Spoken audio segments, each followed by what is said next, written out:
મિત્રો આપ નિહાળી રહ્યા છો જલારામ એગ્રો. જલારામ એગ્રોની અંદર અત્યારે એકદમ નવી ટેકનોલોજી સાથે જે ઓળણી આવી છે તેના વિડીયા અને તેના વિશેનું માર્ગદર્શન તમને અત્યારે આ વિડીયોમાં જણાવશું. સૌ પ્રથમ આ નવદાતાની ઓળણી છે, 3 સ્ટેપમાં જે છે એની અંદર 9 દાતા, 4 પાટલી અને જીરાની છાટણી છે. હવે આ પહેલા ધોકાની અંદર આપણે 4 દાતા ફિટ કરેલા છે, જે અહીંથી ઊંચા નીચા થાય છે, જેક સિસ્ટમ જેને કહેવાય કે આ 4 દાતા આની અંદર ફિટ કરેલા. જ્યારે ચોમાસું બેસે ત્યારે તમારે મગફળી વાવવાનો સમય થાય ત્યારે બીજી ઓળણી અંદર તમારે બીજા દાતા કાઢવા પડે. આ ઓળણીની અંદર એકેય દાંતો કાઢવો નહીં પડે.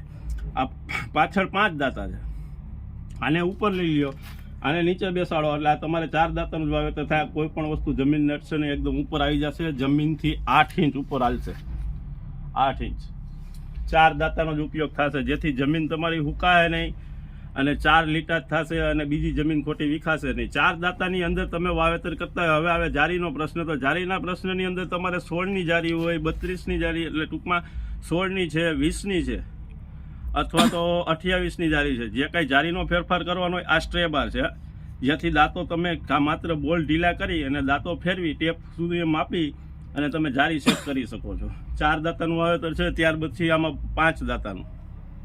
સૌરાષ્ટ્રની અંદર 5 દાતા 32ની જારીના વધારે પડતા, કે ભાઈ તમારે 5 દાતાનું વાવેતર છે. કોઈ એમ કે મારે 18ના પાટલાનું વાવેતર છે, બાજુના ખેતરવાળો એમ કે મારે 16ની જારીનું વાવેતર છે, તો આ ઓળણીમાં બધું ચાલશે.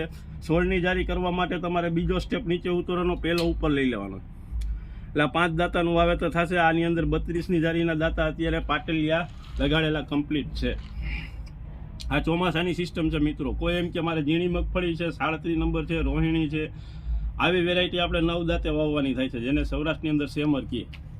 તો તમારે 2 ધોકાને નીચે ઉતારી દેવાના છે, એટલે 9 દાતાનું વાવેતર કમ્પ્લીટ થતું જશે. કોઈ પણ છે, તમે સોયાબીન વાવો, મગફળી વાવો, જુવાર વાવો, 9 દાતાનું વાવેતર કરવું હોય ત્યારે આ 2 સ્ટેપ નીચે ઉતરવાના રહેશે. ત્યાર પછી તમારા શિયાળાની સિસ્ટમની અંદર ચણા 3 દાંતે જાજા ભાગે વાવાતો ચણો 24ની જારીનો. 24ની જારી એટલે પહેલા ધોકાની અંદર તમારે 24ની જારીના 3 દાંતા ફિટ કરી દેવાના છે. એટલે ચણા વાવવા હોય ત્યારે તમારા 3 દાંતા જ નીચે ઉતારવાના. આની અંદર તમારે 20ની જારીના 4 દાંતા ફિટ થાય, એટલે 20ની જારીના ચણા વાવવાના થાય તો તમારે આ ધોકો નીચે ઉતારવાનો થાય. અહીંથી 2 ટ્રાન્સપરેશન, જ્યારે તમારે જેની જરૂરિયાત હોય એ ધોકો નીચે ઉતારવાનો. તો ચણા વવાઈ ગયા, અડધું ખેતર ચણાનું, અડધું ધાણાનું કરવું છે અથવા તો ઘઉંનું કરવું છે, તો જે પટ્ટા ઉગે છે 4 પાટલીઓ દ્વારા, એ આ પાટલીનો ધોકો તમારે નીચે ઉતારવાનો, જેની અંદર 4 પાટલી લાગેલી છે. આની અંદર 5 પાટલી થઈ શકે, 6 પાટલી થઈ શકે, જેવી ખેડૂતની જરૂરિયાત તે મુજબ પાટલી આપવામાં આવશે. તો જ્યારે તમારે પાટલીયું વાવેતર કરવું હોય એ પણ આગળ પાછળ છે. આ પાછળ છે, વચ્ચેની 2 આગળ છે, પાછી ઓલી સાઈડની છે, છેલ્લી એ પાછી પાછળ છે. 5 પાટલી કરો તો 3 પાછળ ને 2 આગળ હાલશે. હવે એની અંદર એ સ્ટેપ બાર છે. ઘણીવાર ખેડૂત એવો પ્રશ્ન કરે છે કે પાટલી મારે કેટલાની જારીએ ચડાવવાની, તો તમારે ક્યારો કેવડો કરવો છે એની ઉપર આધાર છે. પાટલી કેટલાની જારીએ ચડાવવી. ક્યારો તમે 60નો કરો, 64નો કરો, 58નો કરો, 68નો કરો, એ મુજબ તમારે પાટલી ચડાવવાની રહે. હવે આ પાટલી વાવેતર કરવું હોય ત્યારે 2 ધોકા ઉપર લઈ લેવાના. ક્યારો પ્લીન નીકળે, દાંતો ક્યાંય અડે નહીં, જમીનથી 8 ઇંચ ઊંચો હાલશે ત્યારે આ પાટલી નીચે ઉતારી દેવાની છે. એટલે પાટલીની અંદર જે પટ્ટા ઉગે ઘઉં દાણાના એનું વાવેતર થઈ શકે. સૌરાષ્ટ્રની અંદર જાજા શિયાળા પાકમાં ચણા, ઘઉં, જીરું અને ડુંગળી.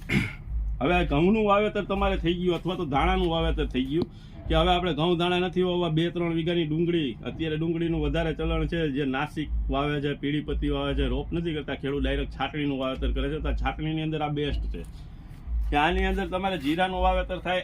આ 3 સ્ટેપ તમે ઉપર લઈ લ્યો આગળના, એટલે ક્યારો પ્લીન નીકળે. ક્યારો પ્લીન નીકળે ત્યાર પછી આ જે સરિયા છે આના, આ નીચેના, એ એકદમ આ સ્પ્રિંગ ઉપર લગાડેલા છે.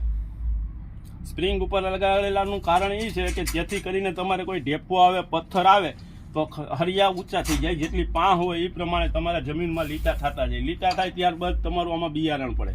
જીરું છે, ઉનાળુ તલ છે અથવા તો ડુંગળી છે, જે કાંઈ વાવેતર કરવું હોય. એટલે આની પાછળ તમારે રાપ, હાકર, કે જે ખેડૂતો અત્યાર સુધી બાંધતા એ કાંઈ રાખવા નથી. રાપની અંદર તમને ખબર છે જમીન ભીની હોય ત્યારે જે આપણે કૂચો, કચરો કે બે કાંઈ વસ્તુ હલવાય છે એની હિસાબે જ્યારે વાવેતર ઉગે ત્યારે અંદર લીટા દેખાય છે. તો આની અંદર તમારે પાછો સમાર જ આવશે, કારણ કે આના લીટા થયા, લીટાની અંદર ડુંગળીનું બી વયું ગયું, તે પછી હમારા જ આવશે પોચો, અહીંથી એડજસ્ટ થશે હમારીઓ તમારો. તમારે પ્રેશર આપવું હોય તો નીચેનો બોલ તમે ટાઈટ કરી શકો છો, ઓછું પ્રેશર કરવું હોય તો બોલને નીચે અડાડીને ઉપરના બોલ ટાઈટ કરો એટલે હરિયો ઉપર આવશે એટલે પ્રેશર ઘટી જશે. પ્રેશર ઘટશે એટલે ડુંગળીનું બી તણાશે નહીં. આ જે વાવેતર થાય છે જીરાનું, ડુંગળીનું, તલનું, એ 29 દાતાનો દત્તાર જે આપણે અત્યારે સૌરાષ્ટ્રની અંદર 1,20,000 1,10,000ની કિંમતના અત્યારે બનાવે છે, માત્ર એની અંદર તમે ડુંગળી વાવી શકો 29 દાતામાં. એવો દત્તારના 1.25 લાખ રૂપિયા, લાખ રૂપિયા કિંમતમાં અત્યારે માર્કેટમાં વેચાય છે. એ જ વાવેતર સેમ ટુ સેમ આ વણીની અંદર થશે હરિયાની હિસાબે. હરિયાની કિંમત માત્ર ને માત્ર 1,500 રૂપિયા છે. અને એ હરિયાની કિંમત એટલા માટે જમીનમાં થાય છે કે જે લીટો થાય છે, જેટલી પા છે એટલા જ લીટા થશે આની અંદર. બાકી તમે દાંતે વાવતા હોય 29 દાંતે